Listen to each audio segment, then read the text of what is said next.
Hello everybody and welcome back to the Miser's Guide to Evony. In this building spotlight video we are going to be looking at one of the fundamentals to this game, and that is the resource tile, specifically the farm. We're going to talk about the farm itself, what it's used for, resource collection, and then we're going to get into the concepts of base output and increasing the output through different means, and finally we're going to talk about the capacity. So let's get started here.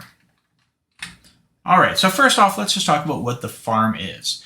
The farm is what we call a resource tile that you can build within your city, and over time it produces a specific type of resource. In this case, your farm provides food for your city.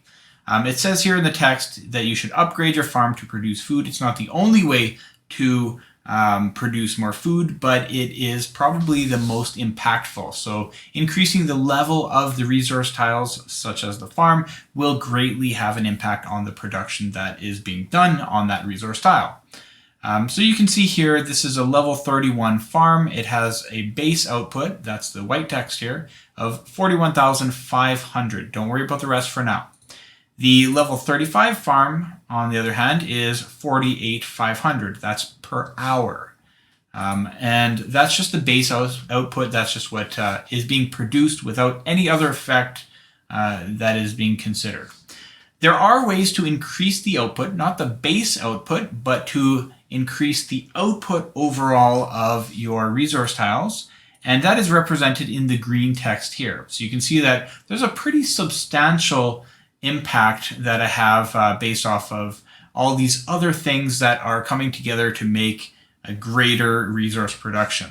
So the first source of that will be the academy. We can look at some research here. If you want to increase your food output, you're looking for the advancement tab first, and you're going to look for ones that talk about increasing the city farms. So you can increase the hourly production here in graziery, and you can increase, I believe, the speed at which the farms work, and that's plus 70% when you're maxed out here. It's called advanced agriculture. I don't think I saw an actual agriculture, it's just advanced agriculture. And then there's one more. If I scroll down, here's super agriculture. So here's another 100% when you have that max, and that does increase the production of the food in all of the farms, not just one, all of them. That's one way you can do it. There are also some wall generals that do increase production. For example, right now I have Shajar, and Shajar increases resource production speed in the main city by 100%. So that's another 100% increase there. You can have, let me go to my monarch here first. So right now I have ore production on. Let me change that just to show you the impact here. So my farm, 277,450, remember that. I can also change my crystal to the, oh, looks like I have to upgrade it here. A lot of these, I don't really use this very much because I don't do in-city production too much for food, but I can get all the way to level 8 here. So let's throw that on. That's an extra 50% for the level 8. Let's go take a look at how much that increased.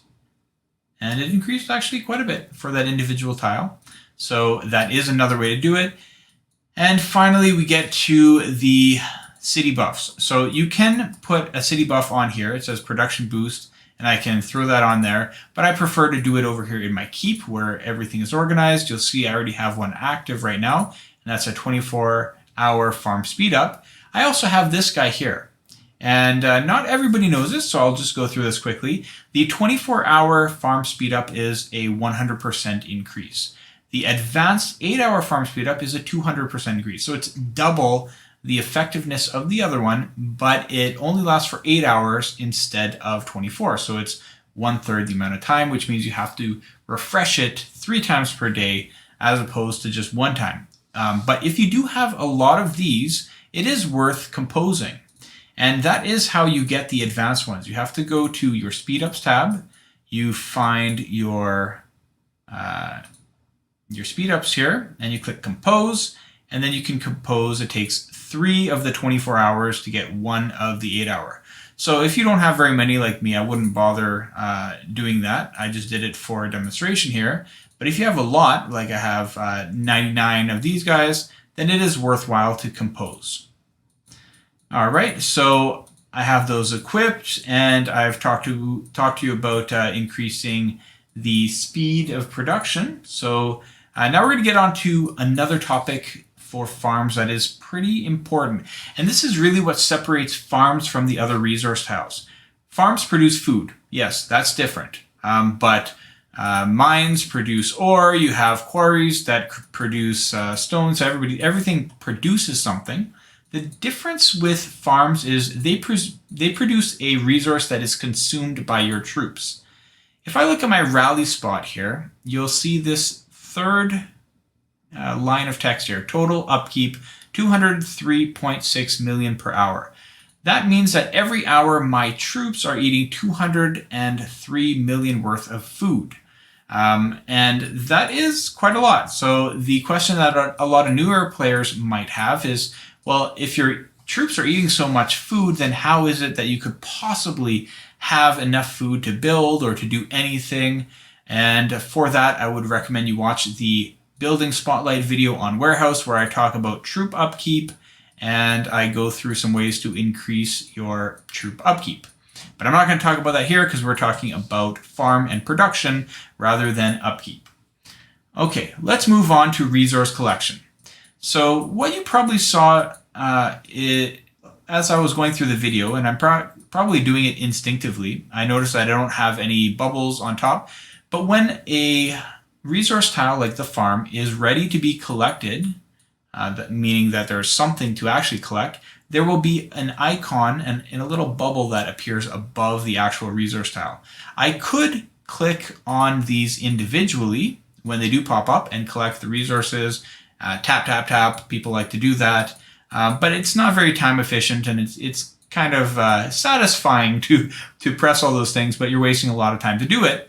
So what you will see is when these are ready to be collected, they will have the bubbles on top of each of them, but there will also be one that appears on the warehouse. And if you press the one on the warehouse, it collects all of the resource tiles, farms, quarries, mines, everything all at once. And it also collects gold from your subsidies and stuff. So that is the most effective way to collect your resources.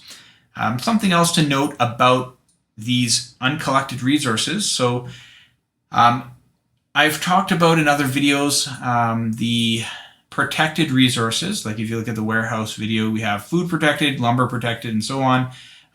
If you have a really high protected number and your number or your actual food is less than the food protected, you can still lose food. You won't lose what's already been collected, but anything down here is up for grabs. And that's why some people like to jump around and hit dead cities and so on, because even if all the resources in the city are taken, you can still collect their uncollected resources. And there might be a few million sitting around that has not been collected. So keep that in mind. If you don't log in for a long time and you're just expecting your resources to be safe, they won't be. They will continually be collected by other players that are hitting you. All right. Now we talk about output. I already pointed out base output, this white text right here, 48,500 on my level 35 farm. And I talked a little bit about the green text here as well and how to increase that. The base output is largely dependent on your actual building. So if I look at the tooltips or the information here for farm, you'll see that my base output per hour increases quite a lot for according to the level of my building, and that's where the 48,500 comes from. And then all of those bonuses that we looked at, they take that base output and they put some multipliers on there to increase the number. So if you had the same tech that I have and the same buffs and everything, but you only have a level 25, you're not going to get nearly as much effectiveness out of all that stuff that you have applied. So the level of your resource tile does have a huge impact. There are a couple things to note here. There's the output every 1 hour and the output every 12 hours. Okay, what else can I tell you here? Let's talk about capacity. Now this one is an interesting thing because I think a lot of people don't understand how capacity works. Basically, each of these resource tiles can hold a certain amount of resources. And what's interesting is the amount that they can hold is not based on an actual number of resources. So it's not like 2 million resources. They can hold an amount of time. Weird concept. But regardless of what buffs you have applied, the server, I think, basically looks at when's the last time you collected and has it been more than 12 hours. And if it's been more than 12 hours, they're going to stop producing. That's really what it is. So you want to collect your resources every 12 hours as a minimum. If you collect it in 8 hours, you're going to get that 8 hours worth. If you collect it in 10 hours, you get that 10 hours worth. If you collect it in 13 hours or 14 hours or 15 hours, you're only going to get that 12-hour cutoff point. So make sure you are collecting up to that capacity there. What else do I have written here? So the capacity, it's a misleading amount of resource. So if you look here and I go to more information, it tells you here 35 is 582,000 capacity. That's pretty misleading.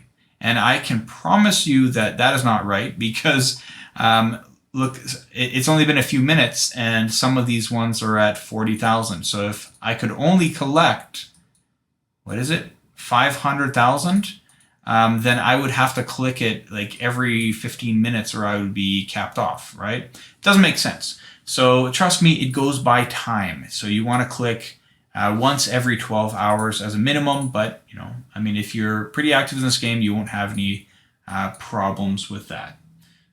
All right, and that is the end of this building spotlight video for farms. I hope that was informational. I know that it is one of the simpler buildings, but still, I find that even with simple buildings, some people have some misconceptions or they don't fully understand everything that you can do. So that's why this one and the other resource tiles will be made very soon. I want to thank you for being a subscriber, and I want to also thank all the channel members that are supporting the Miser's Guide to Evony. It is great to have that support, so thank you for watching and subscribing and all that good stuff. I will see you in the next video.